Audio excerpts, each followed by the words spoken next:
We've been telling you a lot about the gridlock forming between the White House and the new Republican leadership coming into Capitol Hill. So is there any way to get the Beltway back on track before the new Congress convenes in January? Joining us now for a fair and balanced debate, former Rural Outreach Director for John McCain's presidential campaign, Ford O'Connell, and the president of NDN, that's a left-leaning think tank, Simon Rosenberg. He's also a former Bill Clinton campaign advisor. You want my water? You get a little choked up there, kid? I am. It's just one of those things. We'll try and get through this.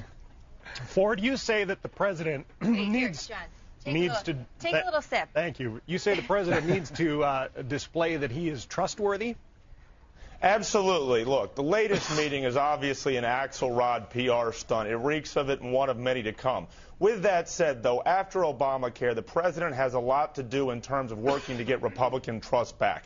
Republicans need to get results, and if President Obama demonstrates himself to be an honest broker, they will compromise because they have to.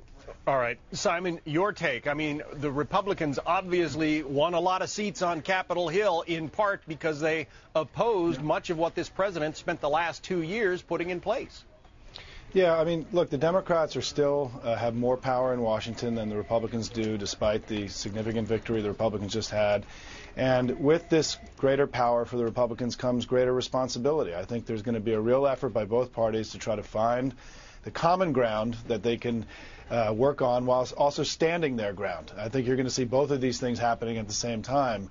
And I'm optimistic that a few good things are going to happen. Remember, after 1994, Gingrich and Newt Gingrich and President Clinton then were able to come together and solve some big problems together. The country needs the coming together of the two parties. I hope that we'll see that in the next 2 years. Yeah, everybody wants to see progress, yep. But Ford, you know, taking you back to the spring, the president attended a Republican, event involving members of Congress in Baltimore, and everybody was saying, okay, this is a great opportunity for the two parties to show they can work together. Republicans came away from that feeling like the president sort of hijacked the meeting and browbeat them.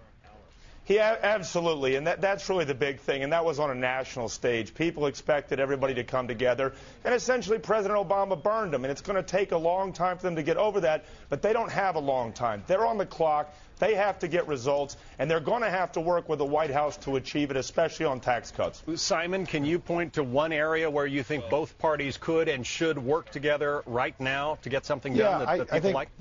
Sure. I think there are three areas that are going to be very important: an economic policy and fiscal policy. We've got to reduce the deficit while get the economy growing again. We've got to continue to work together to manage the wars in Afghanistan and Iraq. And hopefully John Kyle is going to reverse the position that he laid out this morning, and we can get the START treaty signed before the end of the year. I mean, we had broad bipartisan support for this, and I think this is a great example of where the Republicans are going to have to be careful between playing ideological games and doing the people's business. And I think in this case, John Kyle's made a mistake. We should get the START treaty signed and get it done before the lame duck ends. Simon Rosenberg. Let me add on to that, Simon, real quick. Well, John Kyle is one of our best senators, to be honest with you, and he is not going to go along with anything that's poorly thought out.